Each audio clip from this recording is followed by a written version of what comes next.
Bom Dia Entrevista. Oferecimento Solar Imóveis. Compra, venda e locação de imóveis é na Solar Imóveis. Olá, boa noite. Seja bem-vindo a mais um programa Bom Dia Entrevista. E no programa de hoje a gente vai falar das culturas aqui do agronegócio gaúcho, principalmente da região do Alto Uruguai. Para falar sobre este assunto, está aqui no estúdio conosco o engenheiro agrônomo e assistente técnico de culturas da região do Alto Uruguai gaúcho, Luiz Ângelo Poleto. Seja bem-vindo, boa noite. Boa noite, uma satisfação muito grande de estar aqui representando a Emater e falar das culturas de verão, e mais precisamente e também, se possível, de inverno, que é a principal atividade de renda aqui da nossa região Alto Uruguai. Muito bem, muita gente planta aqui na nossa região, mas então quais são as principais culturas existentes? Bom, nós temos uma expectativa de plantio para a próxima safra agora, na cultura de soja. O ano passado nós plantamos 233.070 hectares. Agora, nessa expectativa nova que nós fizemos a nível de Emater, com os 32 municípios que fazem parte da Emater, nós temos uma previsão de plantar 233.340 hectares, aumentando, portanto, 270 hectares somente de soja, que é a principal cultura aqui da região. O ano passado nós colhemos uma produtividade que foi considerada ótima aqui na região e no estado, é claro, com 63 sacos por hectare. E estamos prevendo para esse ano uma produtividade estimada, é claro, de 65 sacos por hectare. O milho, que é a segunda cultura mais plantada, nós temos esse ano uma previsão de 42.320 hectares plantados. Vai aumentar em torno de 1.200 hectares em relação ao ano passado. Na safra passada nós tivemos uma excelente produtividade também, colhemos 150 sacos por hectare, em média nos 32 municípios, e esse ano estamos estimando para o próximo ano 155 sacos por hectare. Nós temos também plantado 15.000 hectares de milho silagem, que se presta para alimentação animal, e temos a área de feijão também, que é uma área pequena, que está cada vez mais diminuindo a nível da região. Esse ano nós temos previsão de plantio de 930 hectares, sendo que tem alguns municípios ainda que permanecem, ainda que tem plantado, como Faxinalzinho, áreas um pouco mais expressivas. Muito bem. Estes dados que o senhor estava comentando foram divulgados na 42ª Expo Inter, em um evento promovido pela Emater, mas eu gostaria de pedir para o senhor a questão do armazenamento. A gente tem, pelos dados que foram divulgados, uma previsão de 240 milhões de toneladas de grãos em todo o estado. Mas há locais suficientes para todo esse armazenamento? A Emater tem incentivado bastante, através de um programa que nós possuímos, armazenamento a nível de pequenas propriedades. É claro que se todas as safras temos problemas, tanto é que no primeiro período, que é a colheita do milho, normalmente separa a colheita de milho quando chega a colheita de soja, pela dificuldade que nós temos hoje de armazenamento a nível de estado. Há uma deficiência de armazenamento.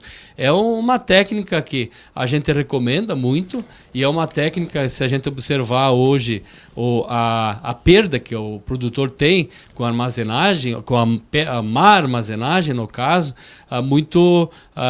que dá para agregar um pouco de valor na propriedade. A gente sabe que, além dessa perda, que ocorre às vezes em torno de 10%, né, do grãos na pós-colheita, nós também temos a questão do valor do grão, que um grão bem armazenado, ele muitas vezes ele pode ser adicionado, principalmente no milho, o produtor consegue adicionar em torno de R$6 o saco. O soja também, ele consegue armazenar a nível de propriedade. Então nós estamos recomendando isso. Hoje nós temos, no 1997, que foi um ano que a gente conseguiu catalogar, nós conseguimos construir pequenas unidades armazenadoras aqui na região, de em torno de 153 unidades, tudo de 1.200 sacos por produtor. Existe crédito facilitado para o pessoal no banco, e é uma técnica que a gente tem incentivado. Uhum. Muito bem. Até a gente mostrou aqui na TV Bom Dia uma reportagem nos últimos dias mostrando justamente essa questão do armazenamento nas propriedades. Qual a melhor garantia? É a cotação diferenciada? O produtor pode ganhar essa diferença pela boa qualidade quando bem armazenado na propriedade. Ou optar, muitas vezes ele opta, já que tem as empresas que compram, né, que aqui tem várias, nós temos concorrentes aí, e eles têm unidades armazenadoras também, né, para que o produtor pode vender ou deixar depositado nesses estabelecimentos. Mas o fato é que a gente tem que salientar nessa questão de culturas, de grãos, que nós estamos chegando a um ponto aqui na nossa região, um ponto onde que está se alcançando uma produtividade alta, devido o produtor cada vez mais está se especializando na área. O produtor que trabalha com soja, ele é um especialista na área de soja. O produtor de milho também, ainda nós temos alguns municípios que têm uma produtividade alta, que o produtor já está alcançando 190 sacos por hectare, e temos alguns ainda que o produtor vai avançar, onde que alcança hoje produtividade de 110, 115, 120 sacos por hectare. Então nós temos muito a avançar aqui na região. E como nós não temos muito mais área para ampliar de plantio, por causa da deficiência de área, porque se nós observarmos hoje regionalmente, nós temos todo o nosso território aqui, nós temos 640 mil hectares, né? Perfaz a área entre matas, culturas, reflorestamento, cidades, tudo, e temos 290 mil hectares onde que é lavouras. Temos muito pouco a ampliar isso, né? Acredita-se que se nós ampliar essa área de culturas anuais entre soja e milho, poderemos chegar a 300 mil hectares na região, né? Mas se nós aumentar 300 mil hectares, mais 10 mil hectares, nós estaremos daqui um pouco tirando de áreas importantes, né? Que são para a diversificação, né, da propriedade, como leite, como ovinos de leite, bovino de corte, como a própria fruta, como o próprio reflorestamento, né, que tem aqui, né? Então é necessário se trabalhar essa questão de aumento de produtividade. É isso que nós temos feito na Emater, com a criação de unidades de referência, fazendo com que o produtor talvez se sirva dessas unidades para utilizar menos tratamentos de defensivos agrícolas, né, que é tão enfocado hoje. Essa questão de solo, de conservação do solo, que é tão importante na propriedade, o produtor procurando fazer a rotação de cultura através de, não somente plantando anualmente, como o produtor pelo preço tem optado, né, na questão da soja, mas também optando de plantar o milho pela rotação de cultura, pelo que o milho numa lavoura subsequente com soja, o que o soja pode colher nessa questão de rotação de cultura. Agora a gente está num período justamente de cobertura do solo, isso?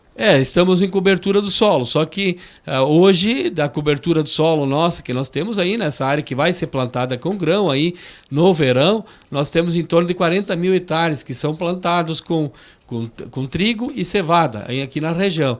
E temos em torno de o restante, então, portanto, 250 mil hectares que são plantas de cobertura de inverno, que são ótimas, né, para depois a posterior utilização, principalmente da soja e do milho, né, principalmente se o produtor utilizar gramíneas no inverno e depois posteriormente soja, ou então leguminosas no inverno e depois milho no verão, né? Então essa questão nós temos que avançar muito na rotação de cultura, que se a gente fosse olhar uma lei própria assim de técnica, ou nós teríamos que plantar 1/3 do milho no verão, né, da área plantada. E hoje nós plantamos, no caso, não chega talvez a 1/6 da área nossa que nós plantamos é com milho, que seria uma gramínea, o restante é a soja. É claro que o produtor, pelos bons anos que tem ocorrido, pelos preços favoráveis, né, que está nos últimos anos, ele opta de plantar uma cultura mais estável com maior garantia de lucros,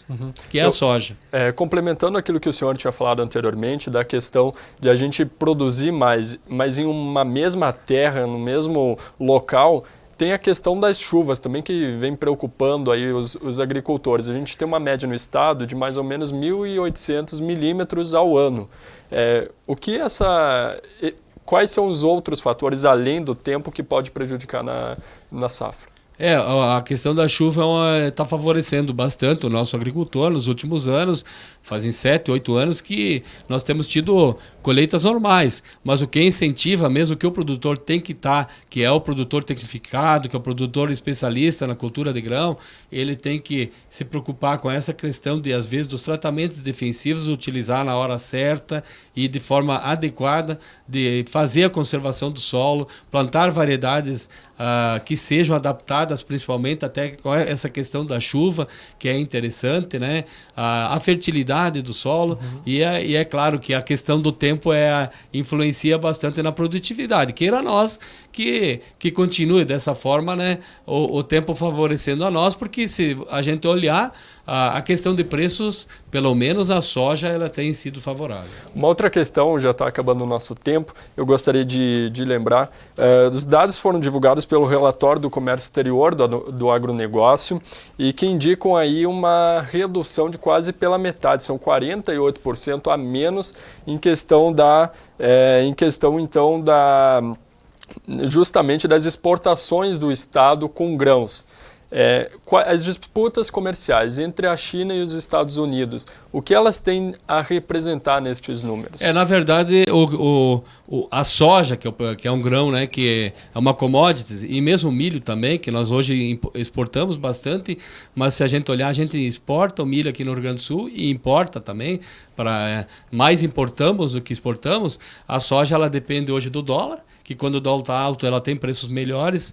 Ela depende dessa negociação Estados Unidos com China, que ela pode ser favorável para o Brasil ou não. E no último ano passado, ela foi favorável, porque nós praticamente exportamos mais de 50% da nossa soja, 80% da nossa soja exportada foi para a China, né? E também ela depende também das produções. Como ano passado, os preços foram favoráveis porque a Argentina passou por uma baixa produção, teve baixas produções.